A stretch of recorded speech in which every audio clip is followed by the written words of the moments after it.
The Tower Treasure by Franklin W. Dixon. The mystery deepens. Fenton Hardy was dumbfounded when his sons returned to him with the news that the loot had been found in neither the old tower nor the new. So implicitly had he believed in the dying confession of Red Jackley that he had not even bothered to join in the search, preferring to let his sons have the satisfaction of recovering the stolen goods that he was positive were hidden in the old tower. "And you're sure you searched the place thoroughly?" he asked for the third time. "Every inch of it. There was nothing in the old tower. No one has been there in weeks," answered Frank. "How could you tell?" "By the dust. It hadn't been disturbed. There wasn't a footprint of any kind." "But you searched anyway?" "We went through the tower from top to bottom," Frank replied. "It wasn't any use. No one had been there. So then we thought Jackley might have been mistaken and that he had left the stuff in the other tower." "And Applegate let you search that as well?" And Fenton Hardy's eyes twinkled. "Not until we had told him our reasons. We told him about Jackley, and then he became enthusiastic, and even helped us in the search. But we didn't find anything." "Strange," muttered the detective. "I know Jackley wasn't lying. He had nothing to gain by deceiving me. Absolutely nothing. He was in real earnest, if ever a man was. 'I hid it in the old tower.' Those were his words. He would have told me more if he had been able. And what could he mean but the old tower of Tower Mansion? Why should he be so careful to say the old tower? Everyone knows the mansion has two towers, the old and the new." "Of course, it may be that we didn't search thoroughly enough," Joe said. "The stuff may be hidden in the flooring or behind the walls." "That's the only solution I can think of," replied Fenton Hardy. "I'm not satisfied yet that the loot isn't there. I'm going to get in touch with the Applegate and ask permission for a real, thorough search of both towers. It's to his interest as well as mine." "Applegate thinks possibly Jackley hid the stuff all right, but that Robinson found it and sold it," said Frank. "He hinted that he was of the opinion that Robinson was in league with the thief." "It does look rather bad," Mr. Hardy admitted. "One couldn't blame Applegate very much for thinking Robinson found the stuff after it was hidden and made away with it." "Robinson wouldn't do that," cried Joe. "He's too honest." "I don't think he would do it either. But sometimes, if a man is in need of money, and temptation is placed in his way, he gives in. I'd hate to believe that of Robinson, but if that stuff isn't found in the tower, I'll have to admit that it looks very much as if he were mixed up in it." The interview with their father left the Hardy boys feeling far from cheerful, for they saw that Mr. Robinson was now more deeply involved in the affair than before. On the face of it, circumstances seemed to be against the caretaker. "Just the same," said Frank as the boys left the house and went down the street, "I don't believe Jackley ever hid the stuff in the tower.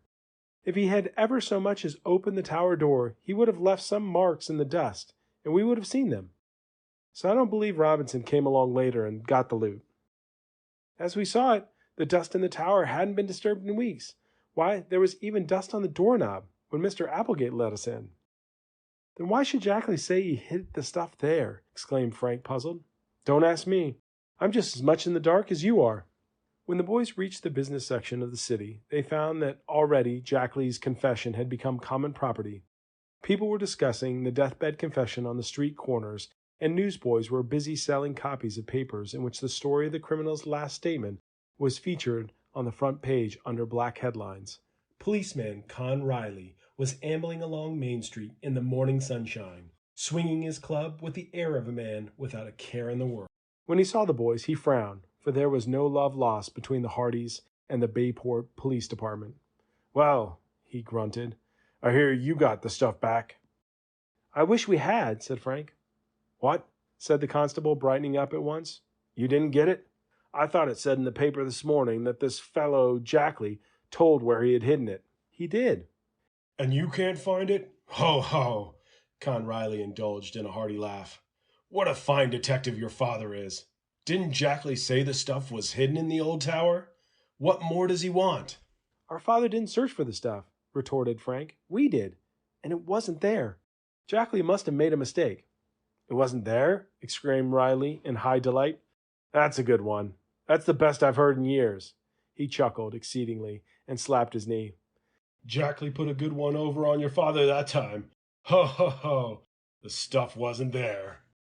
Riley wiped the tears from his eyes and went on his way, trying to laugh and at the same time retain his dignity as an officer of the law. The joke, he decided, was too good to keep. So as he proceeded back toward the police station, there to edify Chief Colleague and Detective Smuff with a tale, he buttonholed various passers-by and poured the story into their willing ears. It was not long before the yarn had spread throughout the city with that swiftness peculiar to stories spread by the word of mouth, and in telling the story was exaggerated, the net effect being that Fenton Hardy was made to look ridiculous by believing a false confession. Highly colored accounts of the boys' search of the old tower quickly spread, and throughout the day they were subjected to many caustic and sarcastic inquiries on the part of friends and acquaintances alike. They took all the remarks in good part, although they did not enjoy their sudden prominence. "Never mind," said Frank. "We'll show them yet." "I hope they find that stuff when they search the towers again," added Joe. "Then the people will have to eat crow. It'll be our turn to laugh." "Yes," agreed Frank. "But just now our laughter seems to be in a far distant future." When they returned home, they found that Fenton Hardy had been busy in the meantime and had convinced Hurd Applegate that a thorough search of the towers would be advisable.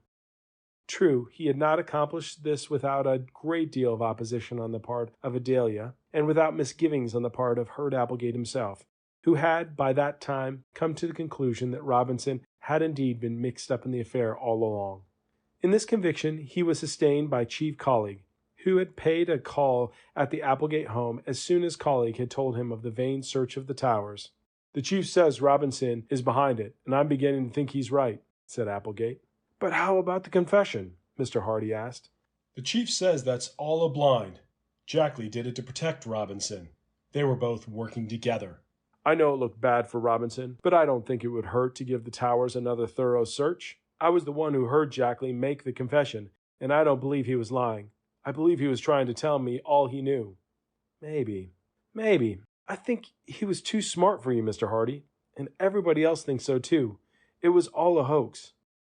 "I believe that after I've searched the towers inside and out." "Well, go ahead. Go as far as you like, but I don't think you'll find that treasure."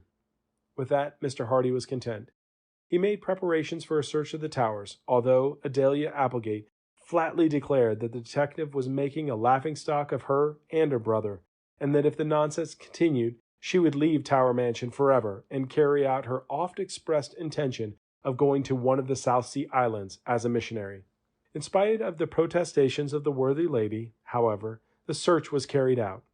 The old tower was visited first, and for the greater part of the following morning the place was searched from top to bottom.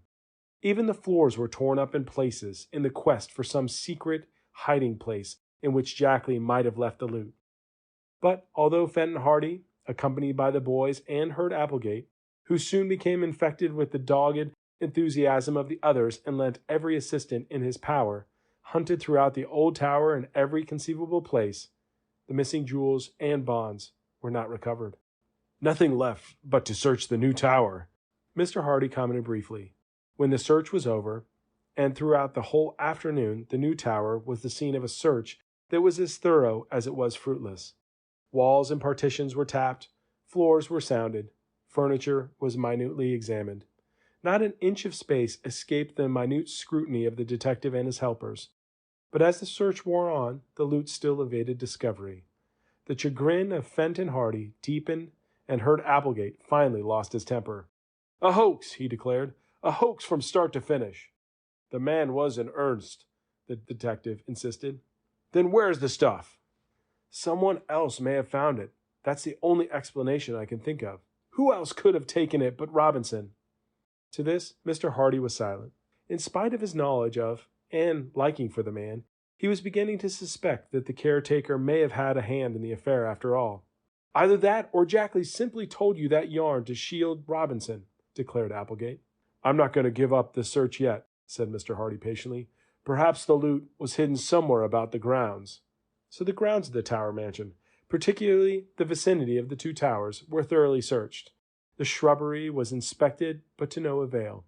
The search continued until sundown, and by the time Adelia Applegate was pale with wrath, for the place, as she expressed it, had been turned upside down, Hurd Applegate was outspoken in his rage and disappointment.